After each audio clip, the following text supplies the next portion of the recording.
Perfect. Now I have your number. Thanks. Hey, I'm Robbie Kramer.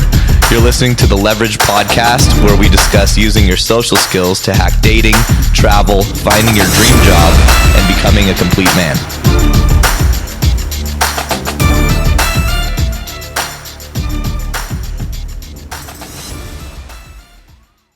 Hey guys, welcome back. Today we've got a show about a problem that really plagues both men and women, and that's dealing with a partner with an insecure attachment style or being insecurely attached yourself. And before I really understood what attachment theory was, I always just assumed I was healthy, of course, or what they call having a secure attachment style, but I didn't know about that at the time. But eventually I would run away from just about every relationship that lasted longer than a few months. And I just thought that I was forever plagued with, being perpetually bored. And I just needed to find a partner who would keep me interested. But then I experienced the other side of things when I dated a woman who was always kind of bored of me.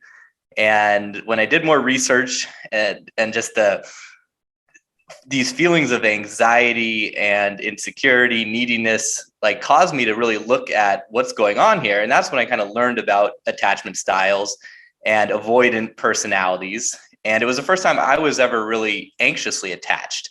So it took obviously me experiencing the problem on the other side to start studying it. But then studying it really transformed my dating experience. It allowed me to spot red flags and avoid insecurely attached people. And it really gave me the awareness to work on my own attachment style. So this is a subject I've been fascinated with for a long time. And I'm thrilled to have a very cool guest who's an expert on this subject. That's Tracy Crossley. And she's a behavioral relationship expert, author, and a podcast host who specializes in treating individuals with unhealthy life and relationship patterns. She helps her clients transform imposter syndrome, insecure attachment, negative belief systems, breaking the cycle of narcissistic damage, destructive self-talk, and more. And her background's in psychology, and due to her innate emotional intuition, Tracy has helped thousands of people overcome insecure attachment style through her work. So welcome to the show. I'm really excited to talk about this stuff.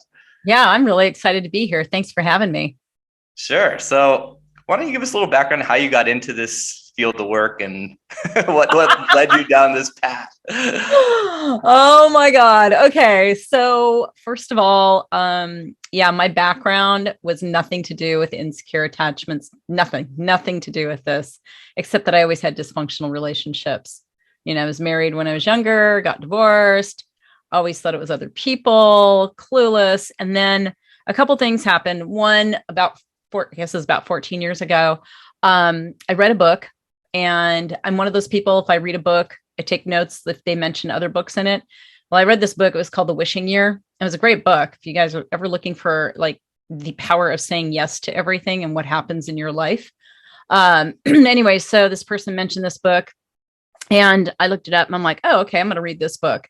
And then what ended up happening was I met the authors of the book, and they're like, oh, you do marketing on the site. And at the time I was unemployed.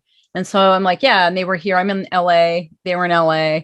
And so I ended up working with them. They're like, oh, we want to train you as a coach. And I'm like, oh, I don't want to do that.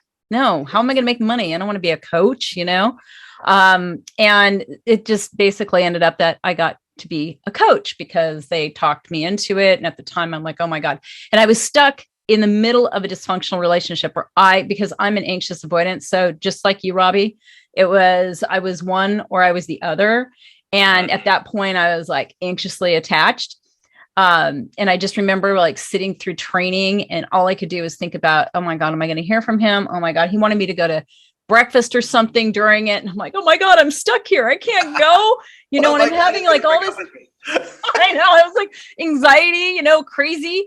And so long story short, ended up being a coach. I didn't know anything about insecure attachment.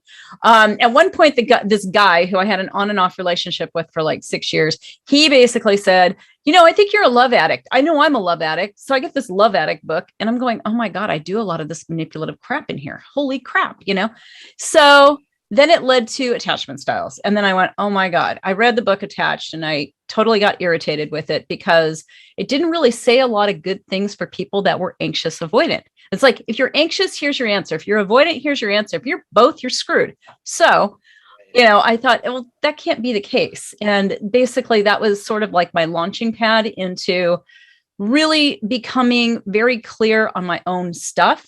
And I brought it into what I did, and it worked with other people. It was working with me, and it was working with other people. And it was really about removing all of the stories in my head and really getting into feeling my feelings. Because if you can't feel what's going on inside of you, you really don't know what's going on inside of you.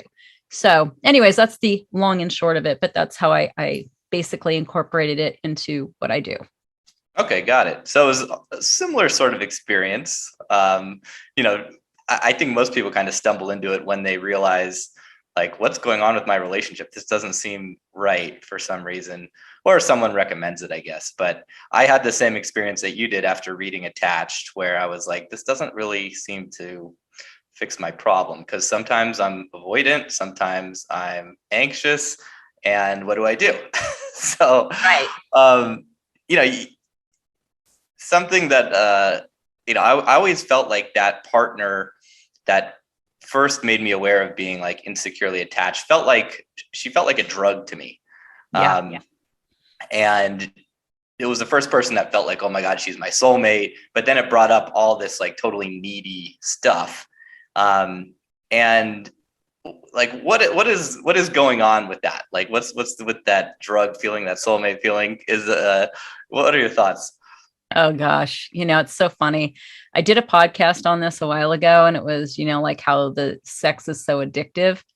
And what's really funny, I know this isn't what you asked, but I'm just going to add this in, which is really funny. It's like when you're in that attached state, like that sex is so amazing. And when you're not in that attached state, you have sex with that person, you're like, holy crap, this isn't any good. It was the drug. Right. It was, but it's that extreme chemistry. And what it is that if you notice, you were saying you get bored in relationships, most of us that are more avoidant, because we are more avoidant, what happens is you're living your life, you have everything under control, and your emotions are under control. And you notice you don't really have a lot of highs and lows when you're in that place. You're sort of numb. And so this person comes along, and imagine you're like again, this isn't peace, but let's just say peaceful waters. And they're like the rock thrown into it, right? And all of a sudden you're all over the place. And that intensity is a feeling. And you're not really feeling feelings until that happens. And then all of a sudden it's like, oh, everything has been woke up, but it's all in fantasy. It's all in this imagined what this person is going to mean to me, who they really are, because you don't even have to really know them. It's like the first date. You could be like, oh my God, I mean, I want to, jump their bones, but I also want to, swallow them up. I want to marry them. You're already gone. Right. Yeah. It's like you're immediately, they say love at first sight or lust at first sight, but it's kind of more than that. It's like high at first sight or whatever, first conversation, and you just totally get taken over by these people. And I found in some more of my research after dating a lot of these people and hanging out in kind of like the party scene, going to places like Burning Man or, Mykonos, spending time like fashion weeks, like you meet a lot of very narcissistic people, but I found that the more beautiful led to likely more narcissistic, which also led to a better chance of me,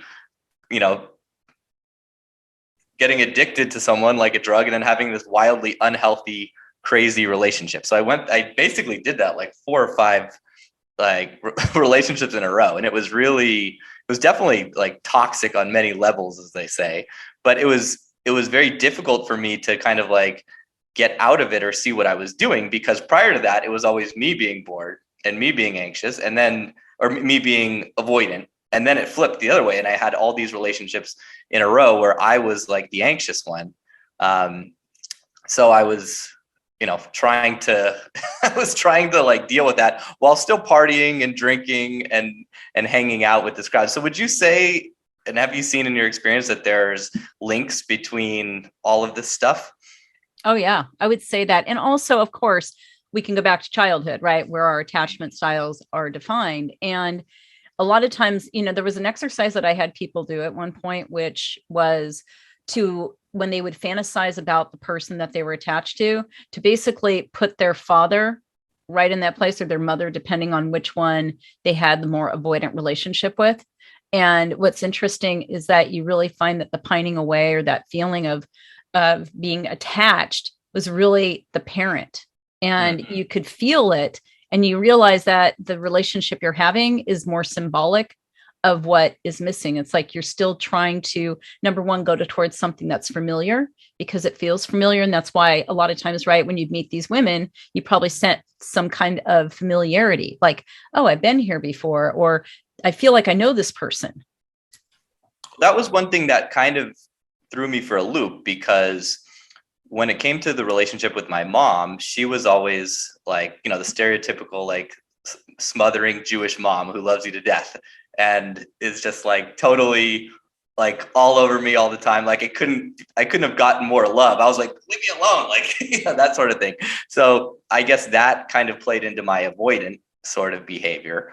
But then when it flipped and I became anxiously attached, I was like, what's going on here? So I had a little bit of trouble. But then I looked at the relationship with my dad, where I was maybe more like anxiously attached one there, or insecure.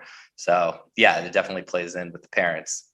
I would say so. And the other thing is, because I actually, one of my clients had, and he worked with me for a few years, his parents were very similar. His parents actually didn't want him to ever have disappointment as a kid. And so he basically, the overprotection, the over, everything, except it wasn't really, I would say, physically affectionate, but it was more about his parents were always saving him. And so as an adult, he had a hard time making decisions, even though he was extremely successful. He really, when it came to the personal relationships, like he was attached, couldn't get out of the sex, like, excuse me, the drug, for sex, like that whole feeling of, oh my God, I must be on something. He couldn't get out of that for years. And so it was really hard, I think, when you have either extreme as a parent, and that creates that imbalance because there's not a balance there. Right. And it seems like, there's got to be other factors as well, I would guess too. Because it seems to me like no matter how good of a parent are, your kid's still going to be like, fucked up in a few different ways, right? Like life happens, or, relationships happen. Yeah. And my parents were amazing parents. Like I have absolutely zero criticism or anything bad to say, but like, I can still be like, you guys gave me this attachment style, right? You can point the finger, obviously, but I feel like that, takes you down just a role of being a victim and blaming and that sort of thing. But for someone, you work more so, what would you say the percentage of people coming to you with a certain attachment style is? Do you see more sort of insecure or anxiously attached people versus avoidant? You know what? How I think I attract people. Some people will come and say, oh, I'm so anxious. But then the more digging I do, I find out they're avoidant too. I find that most people are, but there's more of a balance, right? Like I remember I had this woman come, she was in her early 30s and she's like, I want to get married, but I can't seem to last past the first date because I find all sorts of things wrong with a guy. And so, she was more avoidant, but she had a lot of anxiety and she had a relationship with someone in another country. And so when this guy would come visit, it would give her all of this anxiety. Like she was just completely filled with anxiety. She would feel attached, but then her avoidancy would kick in and she'd want to get away from him. So again, I get more of the people that are vacillating between the two, depending on the relationship they're in, or if they're single and they've been single a long time. I get the hard cases a lot of times. Yeah. I'd say the majority of the guys I work with that seem to be struggling, they're typically anxiously attached, or when they do get in a relationship, they're anxiously attached because they feel like they were so lucky to get the person, because they're dealing with just a lot of rejection prior to that, and not feeling like they had a ton of dating options. And that's kind of what I help them work on, is how to be more attractive, how to, be a better all around man so you can attract, a higher quality companion. But then often I see that they jump into a relationship and then they get anxiously attached and then they get addicted to this person. And then it's like, I warn them every time, because you see the warning signs right from the get-go. You're like, this is, you're in a really bad spot here. And, they call it like one-itis sometimes in the dating community. So do you have any advice for men that are sort of dealing with that? With men, I think it's really hard to not feel shame, because you're supposed to be a certain way as a man, right? Yeah. But there's two things I would say. One is you're in a state of scarcity. Attachment issues bring up scarcity, which means limited resources, which means, because you've been rejected and you have this attachment style that you're looking at, there's not a lot of great women out there. There's not a lot of great options out there. But the truth is, it's really just your perception. And if you can open up your perception, if you can start seeing things a little bit differently, you'd see that there are a lot more options out there. And that the other thing is the package that it comes in. Like, most of us have this ideal in our head when we're single. Oh, I want this kind of person looking a certain way, blah, blah, blah. But that doesn't really mean that they're going to be a great partner for you. And so a lot of times, it's like really get realistic about, well, what is it? Like for me, I got married again. And before I got married, I went through this whole thing about getting my own dating shit together. By the way, I wish I would have known I could cuss because that's my natural lingo. Oh, so, yeah, go. Swear it up. All right. So anyway, but I had to go through a lot of different things. But one of the things that was really clear to me is I wanted somebody that was kind, right? That was like the top thing. And I didn't have a long list because I realized that I need to wake up next to this person and still like them and be a friend and all of those things. And my husband, totally kindest person ever born, like there was just certain qualities that he has. And it's really about getting real about it. Like, what is it really that matters to you? It's like, of course, you want to be attracted to them, but you don't need that overwhelming chemistry because that's not realistic to sustain anyway, even, and it's obviously not healthy, but it's all of that. And so I just say that, those are the two things that are pretty important. I mean, there's more you can do, but I would just start there. Mm-hmm. And how much have you kind of gone into the sort of like personality disorder stuff, the narcissistic personality disorder, like borderline personality disorder stuff? Because I went down a rabbit hole with that stuff after, I had a business partner back in the day, and he was just a very like strange guy. He was very charming. And he was my business partner because he was kind of like a role model to me because he was really great with women and very attractive, very kind of like a James Bond, confident, but he would just rage and fly off the handle and have these like crazy episodes of just intense aggression and anger. And when you were on the wrong side of that, it's like, look out. So I did, after a while of people being like, yo, what's up with your friend? He's like a psycho. I started studying narcissism and I'm like, wow, he's a textbook narcissist. And then, it kind of takes you down a rabbit hole because then you start like labeling everyone in your life. And you're like, well, what am I? Am I codependent? Am I an inverted covert narcissist?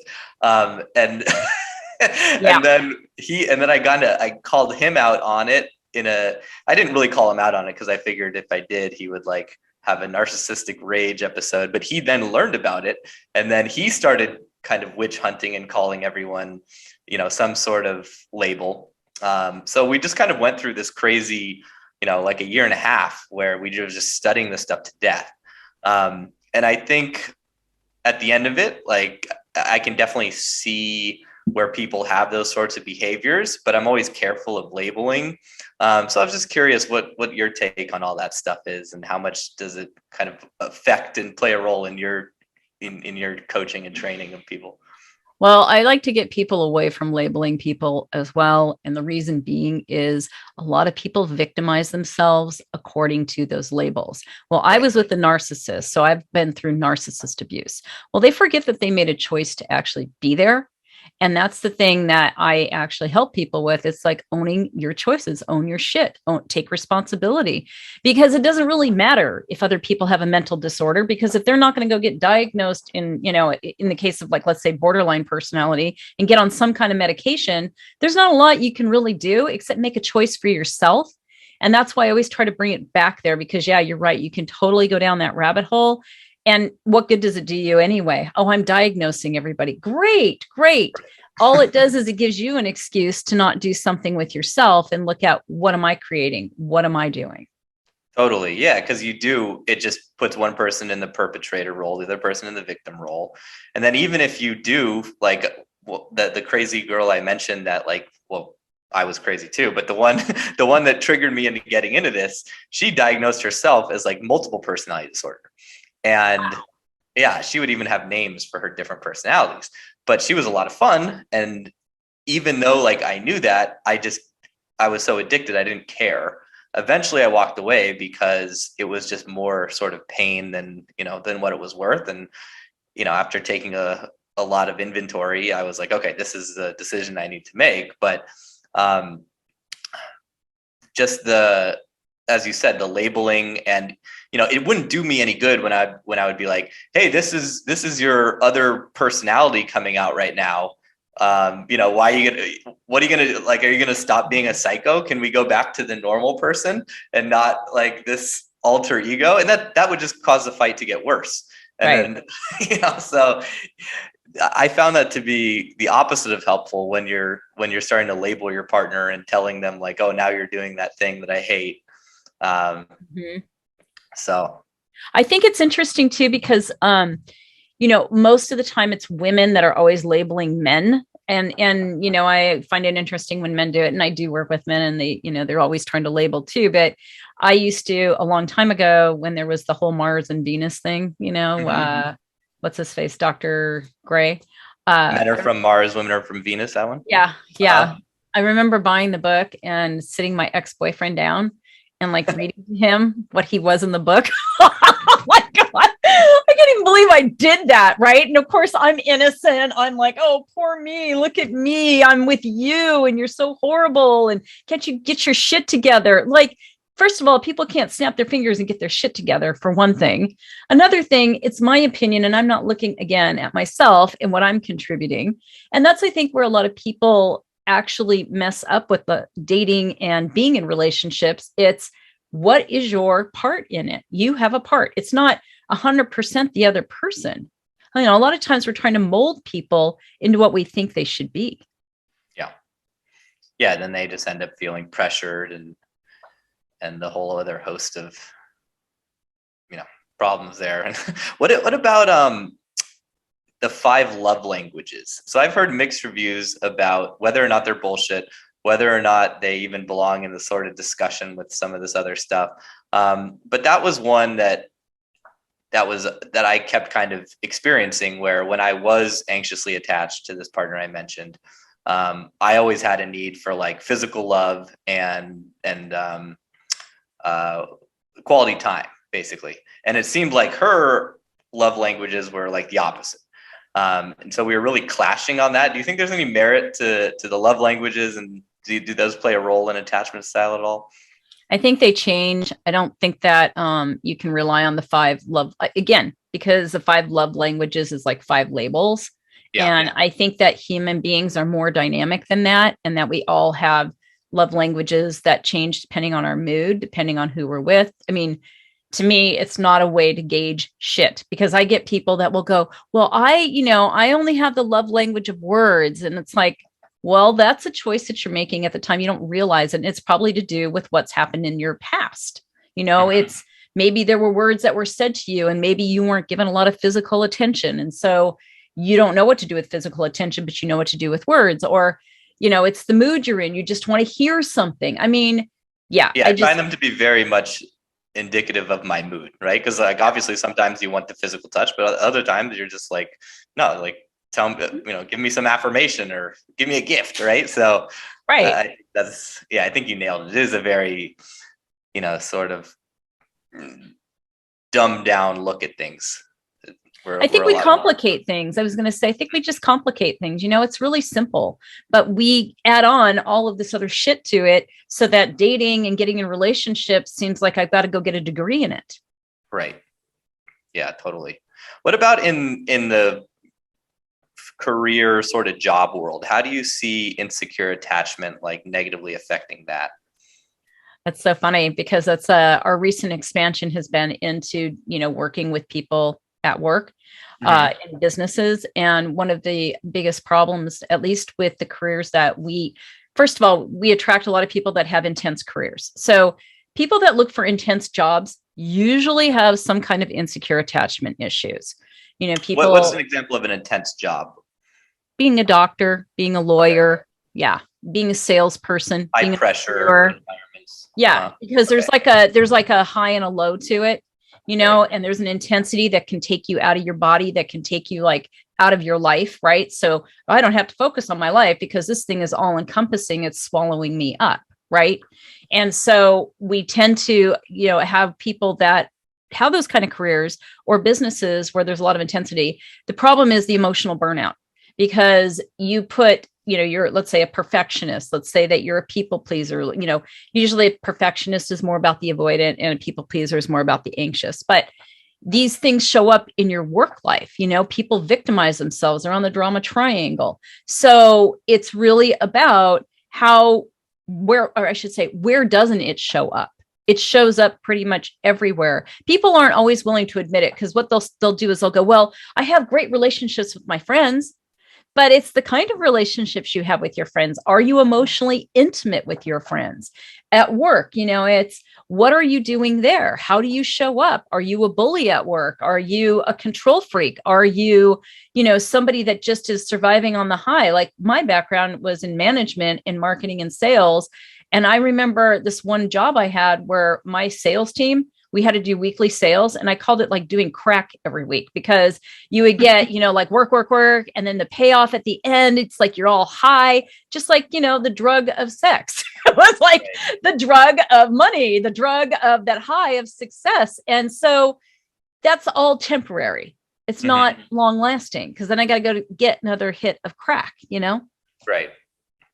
Yeah. It was funny because the same guy I mentioned, my former business partner, he had he got a serious disease, which led him to like an intense sort of like spiritual path or awakening, where he started meditating, hours every day. And then he kind of flipped. we had kind of stopped being business partners at the time, but he had flipped to kind of like the other side, where he was almost like, like a yogi, like he would just sit outside and he was like, everything's fantasy and everyone's chasing these highs. But then after, at the end of the day, you're still kind of left with, well, you have to do something, right? So when you kind of get out of the fantasy and you start seeing that you're addicted to people or you're addicted to making money. Well, I was going to ask, like, first, how do you get out of it? And then I'll ask the next question. Like, what can you do if you notice that you're in these sort of addictive patterns? Like, how do you then? The first thing you have to do is look at reality, which is not fun. Because when you're living in fantasy or you're living in what's the next high going to be, it's that you have to come back to reality. And once you come back to reality, it's not because, hey, you got to get depressed. It's what disappointments have I been avoiding? What parts of life do I not want to feel or deal with? And when you start to do that, it's not that, again, it's a bummer, but it's not going to feel like the fantasy. And the reason you want to do that is once you learn to be in the present moment and you become curious, you become a creator in your life, literally, like you create your life, you build your life, you make your life what you want it to be, and you're in step with it. And so when you're emotionally present, you're aware, you're here, you feel things as they happen, which makes your journey a whole lot sweeter, rather than waiting for something that's never going to happen, which is you're going to get to that apex and you're going to go, oh my God, I finally arrived. It's amazing. It's a miracle. And then it's not, because you're like, wow, I feel the same as I did yesterday after the, wow, I won wears off. Right. What about imposter syndrome? Can you explain that, and how does that sort of play a role with like intimate relationships? So the thing with imposter syndrome, and I think more avoidants actually suffer from imposter syndrome than people that are anxiously attached. And that's because we've built a persona, and that persona was one that was going to keep us from getting criticized, from getting in trouble, seems more successful. People might like me more. These are some of the reasons that people take on certain characteristics. And before you know it, you've sort of developed a whole other persona. And so if anybody's to get close to you and find out the real you, that's a scary thing, because, oh my God, I'm going to be abandoned. Oh my God, they find out the real me. They're not going to like me. They're not going to love me, or they're going to fire me, or whatever, if it's a relationship or at work.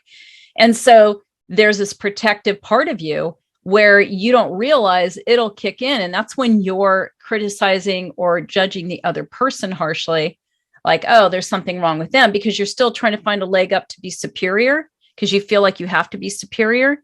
Because again, if you get found out for being who you really are, right, the mask comes off and they're like, oh my God, who are you? Then you feel like you can be abandoned. You feel like you're going to lose control or lose them all the way. And so that's what most people don't realize with imposter syndrome, is that, you know, eventually it's going to happen anyways. Eventually you're going to get found out. And so it's better just to be who you are. But I say that it's not that simple to go from here to there. Right. So it's almost like you're trying so hard to be this person, and then eventually, you know, you can't be perfect. So right.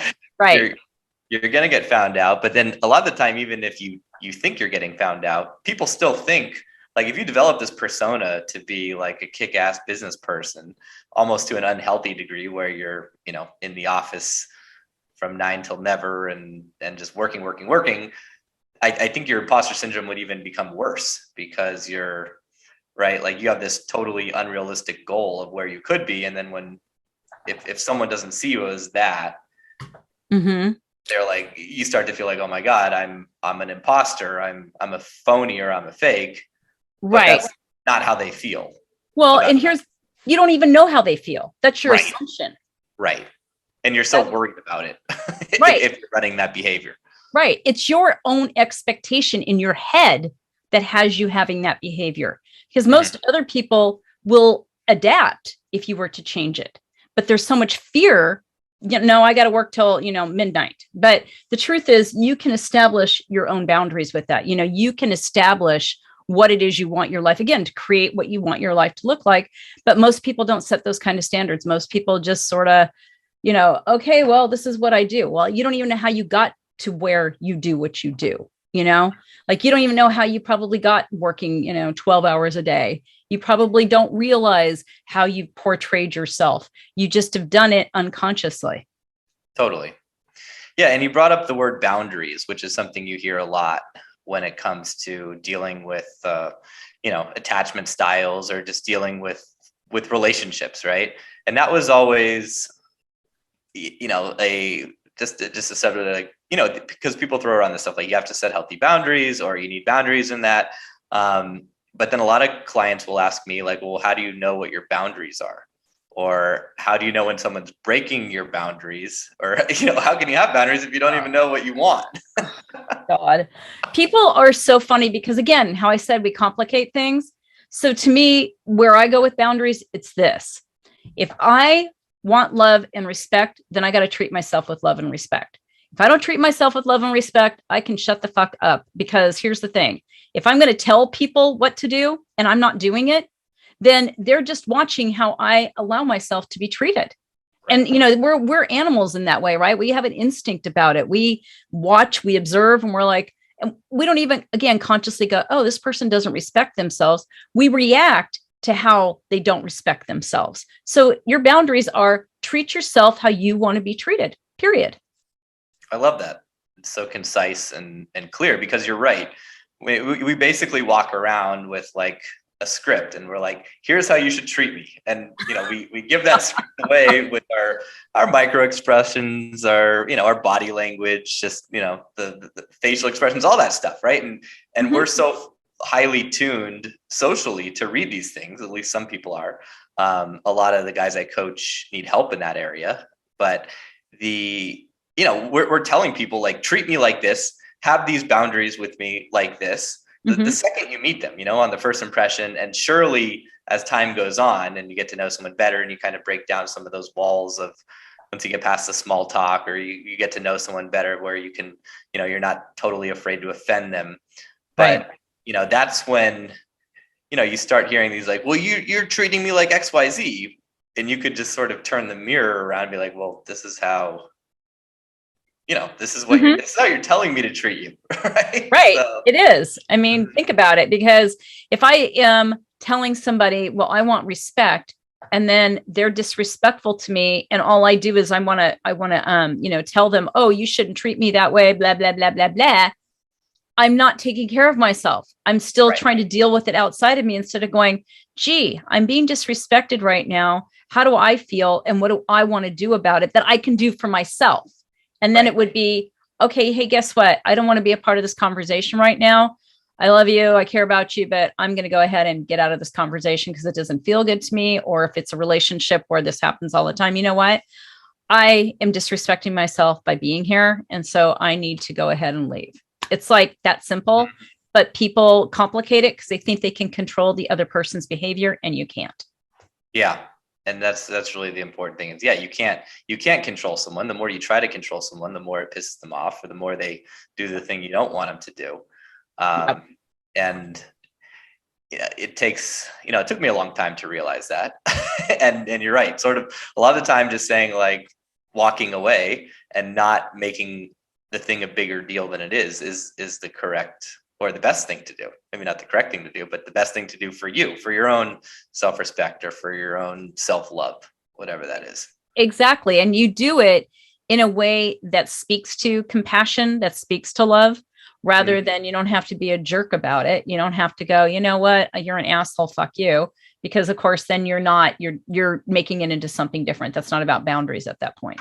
But so you mentioned something about EQ, and was that mention of EQ? I think it's something about how to move forward from insecure attachment to having EQ. Do you mean like equilibrium by that, or emotional intelligence? it's emotional intelligence. It's funny. Yes, equilibrium probably too. So okay. Yeah. So with emotional intelligence, what's interesting is that a long time ago in a land far, far away, when I was getting my bachelor's degree, I did this whole thing on emotional intelligence, and it's kind of stuck with me ever since then. And what's interesting about it is the originators, not Daniel Goleman, who basically took what the original studies were and sort of made it into something completely different. But the originators of it, they basically were trying to figure out if people could learn how to be emotionally intelligent, or if it was just innate and you were screwed no matter what. Like, oh, that's your level. Sorry. Right.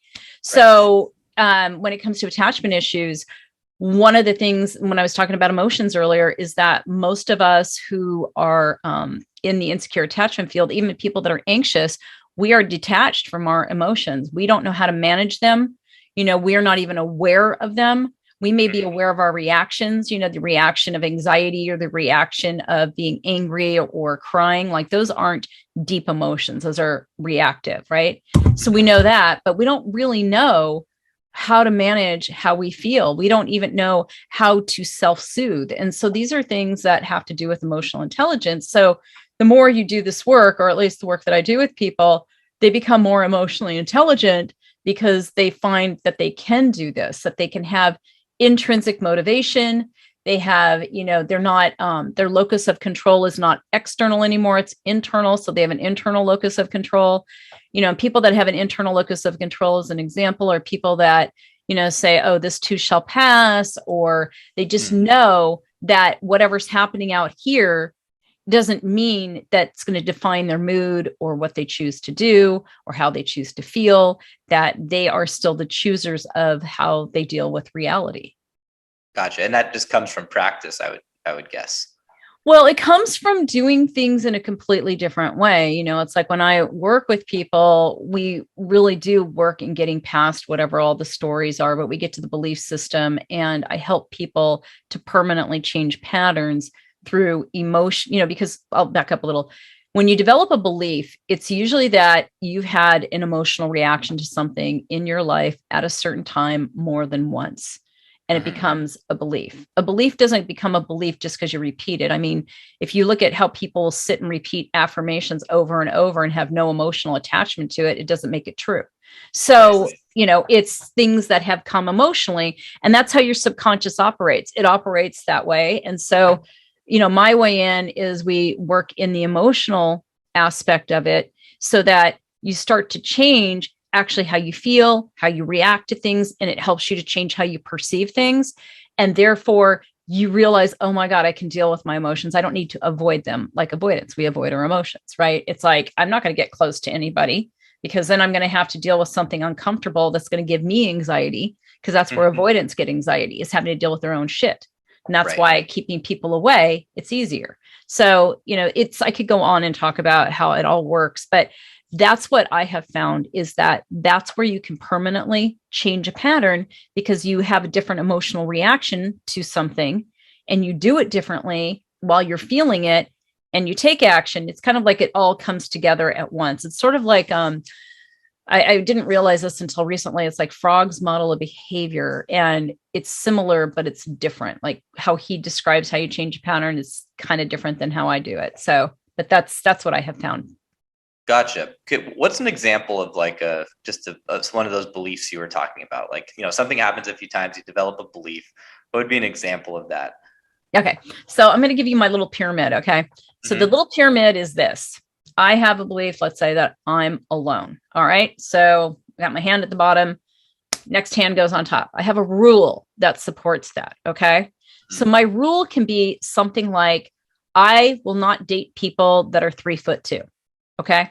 So how you can tell you have a rule about something is you have words like will, won't, can, can't, should, shouldn't, things like that. All right. And those tell you have a rule. And a lot of times it's kind of a bullshit rule. So I got a rule there that's going to keep me alone because maybe the majority of people in the world are 3'2". Maybe 80% of the people are. Okay. So that only leaves me 20%.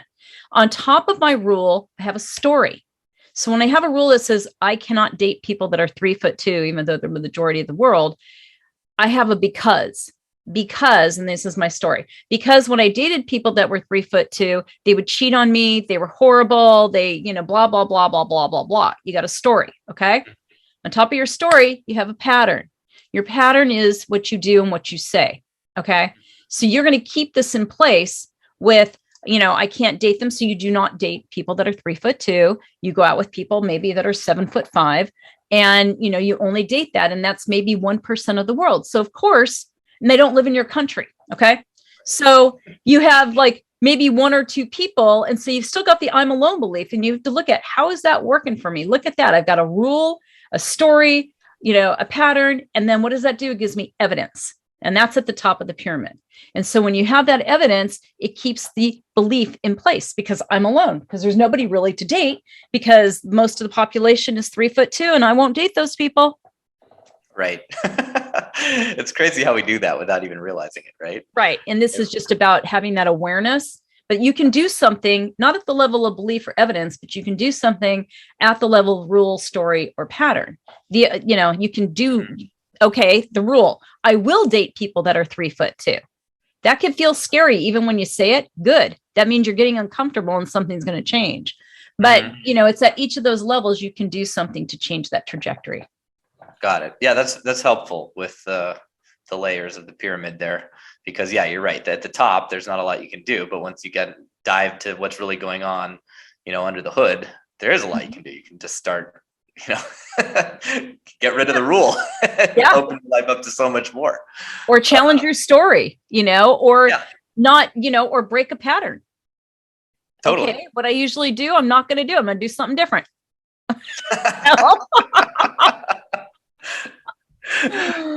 So something that I found interesting, a client was telling me about a fight he got in with this woman he's totally insecurely attached to.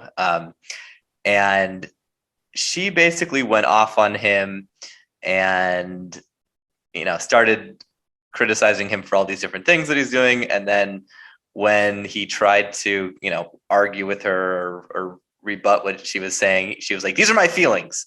And, don't tell me how my feelings are, or I can't change my feelings, something like that. And then something I saw that you said was feeling your feelings is not the same as having an emotional reaction like anger or crying. And, does that kind of play into what was happening in this situation? Or when you see, because I've seen that same sort of, crazy meltdown before from people like, these are my feelings, like, and just getting totally caught up in that. And I'm like, well, are your feelings always valid? And, just because they're your feelings is, where do we go with that? Well, here's the thing. Like I said before, it's the reaction. Mm-hmm. And the reaction isn't really your true feelings. The reaction is you're reacting to a story in your own head normally. that whatever's happening out here, it's in your filter of whatever you think that is. And so you're just stuck in that. So you don't even know what's really going on at a deeper level. You don't even know what the belief is. Like when people are reacting in that way, where it's, they're having a meltdown, that has nothing to do with the reality of feeling your actual feelings. You have to get beneath that to know what is the motivation, what is driving this actual, behavior. And so, otherwise it's just bullshit. And you can't tell, again, your client can't tell this person what she's doing or she's not doing, because she's not going to buy into that. And, nobody's listening when they're freaking out anyway. Yeah, it's a kind of an interesting and funny story. So they met on seeking.com. And originally it was like a pay per meet arrangement where he paid her $500 and, she had sex with him. And then that developed into a more sort of regular situation. But then they developed like real feelings for each other. And she's very avoidant. He's very anxiously attached. But, and they go through these cycles every 3 or 4 months where she'll come back and be like, I want to see you. And then they have like a great couple days together, or maybe a couple weeks. And then inevitably she says, you're not right for me. You pay for sex. And then has some crazy meltdown and accuses him of doing all these things. And by the way, she's a OnlyFans star and like a webcam girl. So he's like, how can you call me, like a John and paying for sex when you're making money like webcamming, right? But he never says any of this stuff because he's so worried about losing her. But then he vents to me and just, plays the victim and goes all into it. And he's like, I want to follow up and text her and tell her she's totally, a hypocrite. And this, I'm like, well, that's not really going to do any good. Like pointing the finger at her. I'm like, this just seems like a situation where you should probably walk away. Like the shame that she's feeling around maybe that sexual encounter, or maybe the fact that she was doing that, has nothing to do with you. Like her pointing the finger and saying like, you pay for sex. I told him, I'm like, that's more likely just her, saying I get paid for sex, sort of thing. So that's kind of the backstory there. And so what was the question again?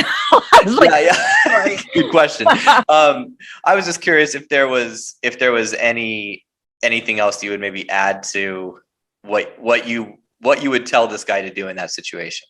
Well, they got to take the whole how they met out of the equation. Mm-hmm. I have friends that were on, oh my God, I always forget the name of it. It's the one where it got busted a few years ago. Ashley Madison. Yeah. Uh-huh. So yeah, I had friends that were on there. One of them ended up marrying somebody that they met on there. Okay. So what I mean by that is, I don't care where you meet people. I have friends that met on alternative sites, fetish sites, right? Got married. So there are these places that you meet people, but it's why somebody would be attached to coming back to, like you said, she probably has the shame of what she does, because whenever you're attacking somebody for the same thing you did, basically, it's more about how you're keeping that avoidance, right? There's a huge gap there, and that's comfortable to them. When you start to encroach on their getting close, the whole imposter syndrome, because she probably has to put on a persona to do her webcam stuff. And she probably, even, with the seeking, it's like, okay, great. She's being paid. So again, these are all barriers to her having any emotional intimacy with another human being, because she's probably afraid of being found out. And, oh God, if you find out the real me, you're going to leave me. I don't know if she's consciously aware of that, but it's stuff like that. Again, I always go back to, it has nothing to do with what it looks like out here. It's always to do with what's going on inside of somebody. Right. And he's trying to tell me that he's like, I should tell her to go on therapy. And I'm like, that's not going to help, man. Nope. Nothing's going to help her unless she says to him, hey, you know what? I realize I have a problem and I need to get some help. What do you think? Or can you help me? Right. Exactly. And it's tough because he just can't seem to find his way out of the addiction there, and he's got this whole thing wrapped up in, well, she's the only one that turns me on. And I'm like, well, that's not actually true, that you're just stuck in the sexual fantasy and the addiction there too. Right. He should actually, I mean, this is just one thing I would add is you're probably telling him this anyways. And that is, he really has to, if he's not ready to leave, don't push himself to leave, because a lot of times there's a pressure in that, and it doesn't address the struggle in the first place of why you're there. Like, why did you choose this? Get to know your own. I'm all about getting to know your own motivation, because if you don't know why, you're just going to go repeat it. It may not be with somebody on a site like that. It might be on a different site, different circumstances, but you're going to feel the same way, which is you're not able to get, close to somebody. You're not able to have a real emotionally intimate relationship. Yeah, that's really good, because I haven't pushed him to really leave the situation, because I know he won't. Mm-hmm. Right? Like, it doesn't do me any good to be like, block her and don't talk to her again. Like, she's just gonna, it's just gonna feed it. So I think that's where he should start, is asking those questions, like, what am I getting out of this, or why do I need this? What's going on with me? That, because he would just go out and he would find the exact same replica of her, most likely, and just repeat the cycle. So he would. Yeah. We are creatures of habit. Certainly. So is there anything else that you feel is integral to this conversation that we didn't talk about,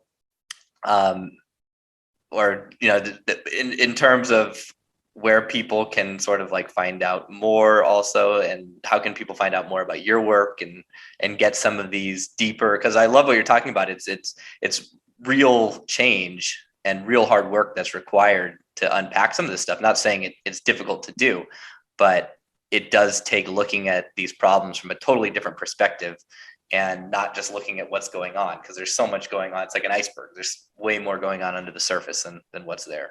It is. It's, it's so hard. I mean, because I remember my own journey, and I was so like focused on the relationship and what was wrong with it, and the other person's problem, or what I thought was their problem. And if they could just fix it, the relationship would be fine, kind of bullshit. Mm-hmm. And it takes a lot to actually go inward and go, what is going on with me? Why am I choosing to be in a situation like this? And it's not because you're wanting to beat yourself up, because a lot of us are really good at shaming ourselves. We're really good at criticizing ourselves. You don't want to do that. You want to become your own friend in a way. You want to be kinder, compassionate, and go, okay, what's going on with me? But you're going to have to allow yourself to have some emotional experiences that you probably avoided.